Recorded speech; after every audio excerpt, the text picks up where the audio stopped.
Salut à tous, soyez les bienvenus sur la chaîne qui déboîte.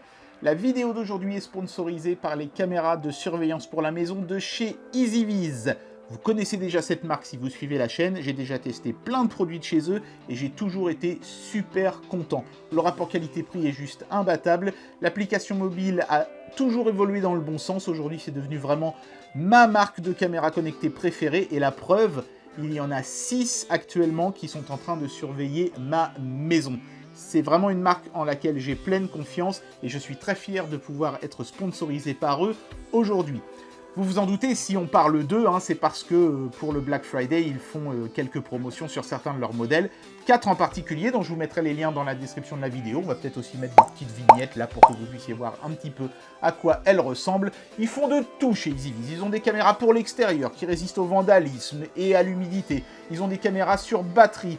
Ils ont des caméras qui sont motorisées et qui peuvent suivre du regard un mouvement suspect ou un bruit inquiétant. Il y a vraiment plein de caméras, leur gamme est très complète, il y en a des pas chères, il y en a des beaucoup plus sophistiquées. Allez faire un petit tour, les liens sont dans la section de la vidéo et il y a vraiment moyen avec le Black Friday de faire quelques petites affaires sympas. Et personnellement, c'est ma marque de caméra de surveillance préférée parmi toutes celles que j'ai pu tester sur la chaîne. Et pourtant j'ai testé des grandes marques comme Arlo qui m'ont moins impressionné, c'est vous dire. Voilà, faites-moi confiance, essayez-les, vous ne les regretterez pas. Aujourd'hui, on parle de cette énorme boîte qui contient un aspirateur robot qui a une particularité très intéressante. Il est capable de vider lui-même comme un grand son bac à poussière dans la base. C'est pas mal parce que c'est souvent le gros point faible de ces aspirateurs robots. Quand le bac est plein, ils ne peuvent plus faire le ménage. Donc si vous êtes parti quelques heures ou quelques jours à la rigueur de chez vous, ça n'est pas très grave. Mais si vous êtes parti quelques mois et que vous espériez que le robot allait pouvoir faire le ménage pendant cette longue période de temps, vous risquez d'être un petit peu déçu. Avec ce système, vous aurez la possibilité de faire au robot plein de sessions de ménage avant qu'il soit réellement plein. Mais évidemment, c'est une technologie qui a un coût. Ce robot coûte aux alentours des 450 €. Alors, est-ce que ça vaut le coup de mettre ce prix-là pour avoir une telle technologie ? C'est parti pour le test.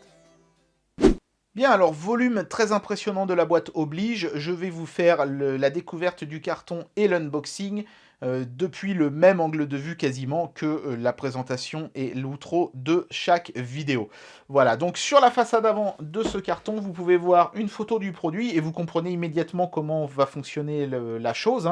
Ici, on peut voir le grand bac qui va recueillir en fait la poussière du petit bac qui se trouvera dans le robot à chaque fois que celui-ci va revenir sur la base. Ce grand bac, si j'ai bien compris, lui fonctionnera avec des sacs. Je ne sais pas si ce sont des sacs qui seront réutilisables ou si ce seront des sacs jetables, ce qui nous ramènerait à une époque évidemment qui nous semble très lointaine maintenant, où il fallait acheter des sacs pour les aspirateurs. J'espère que ça ne sera pas le cas et qu'ils seront réutilisables, on verra bien. Sur le côté ici, on a juste un blueprint du robot 3/4 face haut. Pourquoi pas, c'est une prise de vue assez inhabituelle pour un blueprint, mais pourquoi pas. Les différentes caractéristiques techniques ici à l'arrière, mais il n'y a pas vraiment grand-chose de très intéressant à noter. Il y a l'adresse de la personne, le fait que, bien sûr, il y a une application mobile pour contrôler le robot, mais le robot peut aussi être piloté avec une télécommande qui est fournie. Et puis ici, on a un blueprint, cette fois-ci, de la base de recharge et donc de vidage du bac de l'aspirateur. Voilà, on a fait le tour. On va tout de suite procéder au déboîtage maintenant. Bon, l'emballage du produit n'est pas vraiment d'une complexité énorme, ça s'ouvre vraiment comme à peu près n'importe quel carton. Il y a une poignée, mais le truc est quand même assez lourd, ça fait 8 kg avec le carton. Donc je ne sais pas si c'est une bonne idée de l'attraper par la poignée. Moi personnellement, j'ai préféré le trimballer en l'attrapant par en dessous à chaque fois. Donc, j'imagine que ce qui va prendre le plus de place, ça va être évidemment la base de recharge. On a d'abord de la dock, voilà, avec une petite carte de garantie. C'est en plusieurs langues, manifestement. Ça a l'air d'être bien fait. Il y a pas mal de petites illustrations. On peut voir au travers du sachet. La télécommande, qui est étonnamment classe pour un robot et qui est assez grande. Je pensais avoir une télécommande beaucoup plus petite, du style les petits machins, vous voyez, qui seraient arrivés là, quoi, grand comme ça, comme pour les climatiseurs, les machins comme ça. Mais non, ils nous ont mis une belle télécommande. En plus, ils nous ont fourni des piles avec. Bon, ma foi, c'est toujours bon à prendre. Ça fait ça de moins à acheter. Les bonnes grosses cales de carton des familles. Ça, j'aime bien parce que ça ne fait pas de déchets plastiques. Bon, par contre, les sachets, ça va en faire, mais bon, c'est déjà un peu moins grave. Le robot en lui-même, que je vais vous montrer bien sûr en détail dans un instant. Ça, je pense que ce sont... Alors ça, ce sont des sacs. On voit le système de carton. Donc ça a l'air d'être des sacs jetables. Est-ce que ce sera... Bon, ce sera certainement possible de les vider, je pense. Hein. Manifestement, ils en ont fourni 2. Ouais, c'est ça, voilà. Donc, ce sont des sacs, vous voyez, on voit bien avec le guide en carton pour fixer sur la base. Je ne sais pas s'il y a la référence pour en racheter d'autres ou si on peut simplement vider cela dans la poubelle. On peut toujours vider des sacs dans la poubelle, mais souvent ça fait beaucoup de saleté, donc c'est pas forcément toujours pertinent. Voilà, voilà. Et puis alors la base, ouh la vache, la base ça va être compliqué. Je vais mettre le carton par terre. Parce que non seulement elle est grande, mais en plus elle est lourde. Hop, là, voilà. On va la regarder en détail tout de suite. Dans le fond du carton, j'ai trouvé les éléments suivants. On a 2 brossettes, 1 et 2. Voilà, donc je ne sais pas si le robot utilise 2 brossettes ou s'il y en a une de rechange. J'ai l'impression qu'il utilise les 2, hein, donc ça c'est plutôt cool. Moi je préfère quand il y a 2 brossettes, personnellement. Et puis bien sûr, on a un filtre à air pour pas respirer les allergènes ou les choses comme ça quand l'aspirateur est en train de travailler. Ça c'est systématique. Il y en a déjà un de préinstallé et il y en a un deuxième de fourni. Et donc la fameuse base, elle est dans un beau sachet. Regardez-moi ça. Donc normalement, il devrait y avoir une grosse fente dans le bas pour passer le robot. Oui, ils ont dû mettre du remplissage en carton, c'est ça. Hop là. C'est presque comme déshabiller une jolie femme, mais en quand même vachement moins bien. Hein. Donc on a le carton ici. J'ai l'impression qu'il y a des trucs là-dedans. Oui, qu'est-ce que c'est que ça? Je n'arrive pas à déterminer ce qu'il y a là-dedans. Ah bah encore des sacs de rechange. Ah bah c'est bien, ça nous en fait quand même un sacré paquet. C'est cool. On a de quoi voir venir. J'avais l'impression qu'il n'y en avait que 2 en regardant le descriptif sur le carton, mais manifestement il y en a plus que ça. Donc ici on a le cordon pour brancher évidemment l'ensemble au secteur. C'est une prise européenne, c'est très cool. Et donc j'imagine que oui, voilà, ça s'ouvre sur le dessus comme ça. Donc il y a un petit filtre à air. Il y a déjà un sac préinstallé. Oui, je vous montre ici. Donc la capacité est quand même assez grande. Hein. Je pense que c'est comparable à un très gros aspirateur traîneau. Donc je pense qu'on doit pouvoir faire quelques dizaines, peut-être même centaines de nettoyages avant d'avoir besoin de changer le sac. Par contre, je vois pas trop où va le filtre. J'ai l'impression que c'est dans le logement qui se trouve en bas. Bon, je vous montre pas, c'est pas forcément très passionnant, mais oui, c'est ça. Il vient se poser là comme ça, tout simplement. C'est bien fait, c'est plutôt élégant. Ça ressemble un peu à une poubelle à pédales, pas très grande. Faudra avoir la place, évidemment, de le mettre en permanence quelque part chez soi, mais l'objet ne manque pas d'une certaine élégance, quand même, je trouve. Bien, maintenant, regardons le robot d'un petit peu plus près. Et ne vous émerveillez pas sur cet aspect marbré sur le dessus. C'est uniquement un filtre de protection qui est collé dessus. Voilà, on va l'enlever. Voilà. On est sur un robot qui est somme toute assez classique dans son design, avec un dessus blanc, brillant, laqué. Une petite plaque pour le lidar sur le dessus, donc pour la cartographie, qui est en plastique effet métallisé. C'est pas du métal, hein, c'est du plastique, mais ça n'a pas vraiment d'importance. Je me demande même si d'ailleurs le métal ne serait pas un gêne pour le lidar. Si vous savez, vous pouvez le dire dans les commentaires. Des petits blocs de mousse qui protègent le bumper avant, qui permet de ne pas abîmer vos meubles déjà, mais surtout au robot de savoir qu'il a tapé dans un obstacle et de faire demi-tour. Et alors, on a des boutons ici sur le dessus, donc c'est pas mal parce qu'ils ont fait des logos assez clairs pour une fois. Là, ça veut dire qu'on le force à retourner à la base. Ici, qu'on lui demande de nettoyer à l'endroit où il se trouve et uniquement à cet endroit-là. Petit nettoyage par zone, donc. Et là, le bouton on-off pour allumer et éteindre le robot. Très simple d'emploi, donc on comprend tout de suite sans avoir besoin de lire la notice. Notice qui est pas mal faite, hein, qui est traduite en français, hein, j'ai vérifié, vous voyez, c'est marqué démarrer, tout ça, il y a des illustrations, c'est pas mal. Mais il manque juste un truc, c'est la référence des sacs à poussière. Vous voyez, il parle du sac, mais il ne donne pas la référence. Et ça, à mon avis, c'est un petit peu une combine pour que vous alliez les acheter, les sacs, sur leur boutique à eux, alors qu'il y a certainement des sacs compatibles que vous pouvez trouver à droite à gauche. Bon, si vous êtes un tout petit peu débrouillard, vous saurez comment on peut bidouiller un sac pour qu'il s'adapte à n'importe quel type d'aspirateur. Une petite paire de ciseaux et quelques bouts de carton en général suffisent. Voilà. Donc je ne sais pas si le capot s'ouvre, j'ai pas l'impression. Je pense qu'on accède au bac à poussière par ces petits tiroirs ici. Voilà, c'est ça. C'est pas mal fait, hein. Il y a un petit système de déverrouillage là avec un ressort. Donc il y a déjà un filtre à poussière préinstallé, en plus de celui qui est déjà fourni. Les brossettes sont déjà préinstallées, ce qui veut dire que celles qui étaient dans le carton sont des brossettes de rechange. On est donc face à un package qui est quand même extrêmement généreux, puisqu'on a 6 sacs à poussière, plus celui qui est déjà installé, 2 brossettes, plus les 2 qui sont déjà installés, et un filtre, plus celui qui est déjà préinstallé. Il y a aussi ce petit outil qui permet de couper les cheveux qui s'en mêlent dans les brossettes et des choses comme ça, qui est toujours disponible parce qu'il est clipsé dans le robot. Ça, je trouve que c'est toujours une bonne idée, parce que c'est le genre de truc qu'on garde pas ou qu'on perd quand il est livré séparément. Voilà, bac qui est déjà d'une belle capacité, assez grand par rapport aux standards auxquels on est habitué sur ce genre d'appareil. Donc, non seulement le bac se vide automatiquement, mais en plus, il est de grande taille au départ, c'est toujours un plus appréciable, évidemment. Donc, il y a évidemment tout un tas de capteurs, vous voyez, par les orifices ici, pour que le robot ne tombe pas dans les escaliers ou les choses comme ça. Ici, sur l'envers, on peut voir, c'est somme toute assez classique, des roues sur amortisseur, la brossette motorisée ici. Donc les brossettes pour aller choper la poussière dans les coins, il y en a une de chaque côté, c'est très bien. Le système de roues à l'avant ici.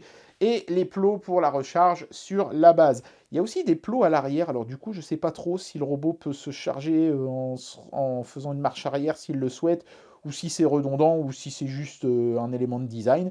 Mais en tout cas, il y a, semble-t-il, des plots de recharge des deux côtés. Et puis, l'autre petit bouton caché ici, c'est un bouton de reset. Il est bien planqué sur le côté. C'est pas mal parce que parfois, ils le mettent sur le dessus et il peut être obstrué par de la poussière. Le mettre sur le côté, c'est plutôt une bonne idée. Au total, comme ça, en faisant le tour de l'appareil, je trouve qu'on est face à un robot qui est très cohérent et très bien conçu et je suis plutôt rassuré pour la suite du test. Bien, alors c'est mon protocole de test habituel qui va être utilisé pour tester ce robot. Donc j'ai mis la base dans mon couloir. C'est pas l'endroit idéal d'ailleurs parce que normalement il faut avoir au moins 1 mètre et peut-être même plus devant la base pour que le robot puisse facilement venir se reconnecter dessus. Mais bon, c'est aussi ça les tests, c'est mettre les robots dans des situations difficiles. Et puis pour voir la qualité de l'aspiration, bien sûr, j'ai mis de la farine et des grains de riz tout au bout du couloir. Ici, là-bas, c'est la grosse tache blanche que vous pouvez voir. J'espère qu'on pourra voir la vidange du bac. Je dis j'espère parce qu'on ne peut pas la déclencher manuellement depuis l'application mobile. On peut uniquement choisir sa fréquence. Donc moi j'ai mis sur fréquent en espérant que ça suffise pour qu'une vidange ait lieu à l'issue de cette séquence d'aspiration. Je vais aller me cacher dans la petite pièce à côté et déclencher le nettoyage à distance via l'application mobile. C'est parti.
Commencer la collecte de la poussière.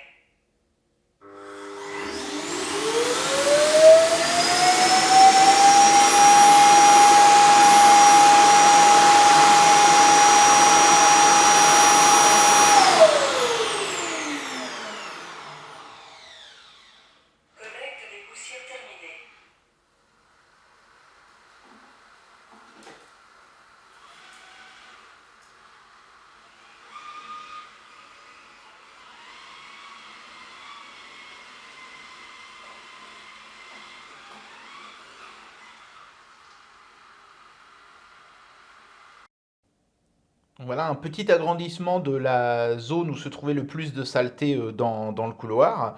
Et ma foi, le résultat est plutôt satisfaisant, avec encore un petit peu de farine le long des plaintes, comme c'est souvent le cas avec les aspirateurs robots, hein. Les nettoyages dans les tout petits recoins, c'est toujours un petit peu délicat, il faut souvent repasser à ces endroits-là, mais globalement, on est dans les performances d'un bon, voire même d'un très bon aspirateur robot, c'est bien. Au niveau des graineries, on en retrouve aussi quelques-uns, mais vu la quantité quand même assez importante, il y en avait toute une poignée, hein, que j'avais mis sur une zone quand même assez restreinte, je trouve que cet aspirateur robot s'en est plutôt sorti avec les honneurs. Dans un ménage lambda de poussière classique, c'est un robot qui laisserait une pièce propre derrière lui. Donc, content à ce niveau-là. Bien, je vais vous parler dans un instant de l'application mobile de cet aspirateur, mais d'abord on va vérifier à quel point la vidange du bac intégré est efficace dans la base de recharge. Donc pour ça, c'est pas compliqué, hein. On va défaire le bac, on va l'ouvrir et on va regarder ce qu'il reste dedans. Alors, de ce que j'avais mis dans le couloir, il y avait de quoi quasiment remplir la moitié du bac, hein. J'en avais vraiment mis une grosse quantité, donc attention. Ok, regardez, il en reste un petit peu, hein, mais plus beaucoup. Il en reste à l'entrée, hein, on voit que la base a dû essayer de le vider par là. Oui, il y a une sorte de petite trappe, hein, vous voyez, qui s'ouvre ici dans le fond, là. Et elle n'y est pas parvenue. La saleté, elle rentre par ici, et donc elle ressort par l'avant, là devant, hein. Donc, ouais, quand même, pas mal, pas mal. Pas parfait, mais compte tenu du fait qu'on a aspiré des choses qui, vous voyez, hein, ça a tendance aussi à boucher le filtre très vite, hein. La farine, c'est vraiment, c'est à la fois dense et extrêmement fin, donc c'est vraiment très difficile pour les aspirateurs. Donc a priori, vous n'aurez pas ce genre de problème, sauf peut-être si vous aspirez des cendres. Les cendres aussi, ça a tendance à être assez difficile pour les aspiros, à tel point que même il y a des aspirateurs spécifiques pour les cendres, hein. Donc là, c'est pareil avec la farine. On n'est pas dans les meilleures conditions, et malgré ça, le robot s'en est quand même très très bien sorti. Donc cette fonction vidage du bac est, ma foi, plutôt convaincante. Voilà. Alors un petit mot rapidement sur l'application mobile, et on pourra conclure cette vidéo. C'est parti. L'application mobile du Nibot est très bien faite, elle va à l'essentiel, elle est très simple et elle est entièrement traduite en français. D'ailleurs, le robot lui aussi peut parler en français, je ne sais pas si vous l'avez entendu pendant qu'il faisait le ménage. Ce que vous avez dû entendre par contre, c'est la vidange du bac à poussière, parce que le moteur qui se trouve dans la colonne est extrêmement puissant, hein, manifestement. Donc, on peut voir la cartographie, au-dessus duquel se superpose un certain nombre d'informations, c'est-à-dire la batterie restante, le temps qu'a mis le système à faire le nettoyage et le nombre de mètres carrés qu'il a nettoyé. Ce bouton-ci ramène le robot sur sa base de recharge. On peut définir des programmes, des cartes intelligentes, c'est-à-dire dire que telle ou telle zone ne va pas être nettoyée ou des choses comme ça. On peut vider la poubelle manuellement. Vous voyez, je disais que ça n'était pas possible, mais ça l'est. Ça l'est aussi depuis la télécommande qui a un bouton poubelle ici. Donc voilà, autant pour moi. On peut vider manuellement la poubelle si on le souhaite, mais uniquement quand le robot est sur sa base de recharge. S'il n'est pas dessus, ça vous dira de d'abord appuyer sur le bouton pour le ramener à la base. Et puis alors au niveau des réglages, on peut définir la puissance d'aspiration entre faible, moyenne et forte. Donc moi je l'avais mis sur moyenne et malgré ça le résultat du nettoyage était pas mal. En le mettant sur fort, ça aurait été donc encore meilleur. Fréquence de vidage des poubelles, moins plus, en fait, quand vous mettez moins, ça ne vidangera le bac que lorsqu'il est vraiment plein. Et quand vous mettez plus, ça le vidangera à chaque fois que le robot retournera sur la base de recharge. Et puis vous pouvez choisir dans quelle langue vous parlera le robot et avec quel volume sonore il s'adressera à vous. Et voilà, c'est tout. Et si vous appuyez sur Trouver Nibot, il vous dira « Je suis là » dans la langue que vous aurez choisie. Bon là, je ne peux pas vous faire la démo, le robot est éteint. D'ailleurs, soit dit en passant, ce robot n'a pas d'interrupteur sur les côtés. Il faut maintenir pendant quelques secondes le bouton ici, là-haut, pour l'arrêter. Donc, autrement dit, si le robot est en train de fonctionner, il faudra d'abord faire un appui bref pour le mettre en pause, puis un appui long pour le mettre hors tension. Certains robots préfèrent avoir un interrupteur général, mais ça n'est pas le cas de celui-là. Et bien voilà, j'en arrive à la conclusion de cette vidéo et je vais vous donner mon avis sur ce produit. Ce robot aspirateur est aussi efficace, peut-être même un petit peu plus, que la plupart des autres robots aspirateurs de cette catégorie-là, c'est-à-dire avec LiDAR, que j'avais pu tester par le passé sur cette chaîne. Un petit peu en deçà quand même du Roborock qui détectait automatiquement les tapis et augmentait la puissance d'aspiration, ce qui n'est pas le cas de ce robot-ci, où on ne peut faire varier que manuellement la puissance. Par contre, c'est le premier qui est équipé de ce fameux système de vidange automatique du bac que je teste sur la chaîne. Donc c'est un petit peu là-dessus, forcément, que va se focaliser ma conclusion. Mais sur le plan purement robot en tant que tel, le résultat est plutôt pas mal, et j'apprécie le fait qu'on ait une vraie bonne télécommande fournie avec, ce qui n'était pas le cas de la plupart des autres appareils. Bon voilà, si vous n'avez pas envie de dégainer votre smartphone pour déclencher un nettoyage, vous avez la petite télécommande. Le système de vidage est très pratique, très puissant, on entend vraiment le moteur de la base se mettre en marche de manière assez impressionnante, et le résultat est plutôt pas mal. Il faudra évidemment éviter d'aspirer des trucs trop contrariants pour les robots, comme des cendres, de la farine, des trucs comme ça, mais moi évidemment, pour le test, évidemment, j'aime bien les contrarier, les robots, ça me permet de voir un petit peu leurs limites, et ma foi, ce robot s'en est extrêmement bien sorti. Évidemment, après, c'est le prix qui risque d'être dissuasif. C'est une somme, c'est sûr, 450 €, alors que pour 200 € de moins, on a la même chose, mais sans la colonne qui vide automatiquement le sac. Donc, est-ce que ça vaut le coup de mettre 200 balles de plus pour cette fonction-là? Moi, je dirais oui, si vous êtes souvent loin de chez vous et que vous voulez que le robot puisse fonctionner en autonome sur des périodes prolongées. Parce que sinon, à vrai dire, un robot aspirateur comme ça peut faire tout un étage d'une maison 2 fois avant que le bac soit plein. Donc il suffit de penser au moins une fois sur 2 à vider le bac et normalement on n'est jamais embêté. Donc à vous de voir si vous voulez le summum du truc totalement autonome, que vous n'aurez besoin que de vider 3 ou 4 fois par an, ou si ça vous dérange pas de vider votre bac entre chaque nettoyage. Moi personnellement je trouve que c'est un petit peu cher pour ce que c'est. Et puis un petit reproche sur la télécommande. J'aurais bien aimé qu'on puisse la fixer quelque part sur la base, et là c'est pas le cas. La base, elle est un petit peu trop simpliste dans sa conception. Un petit machin pour accrocher ou pour coller magnétiquement la télécommande, ça aurait été appréciable. Là, du coup, la télécommande, on peut la poser sur le dessus, mais c'est pas vraiment très élégant. Voilà. Donc oui, c'est une excellente machine. Après, est-ce que ça vaut le coup de mettre si cher?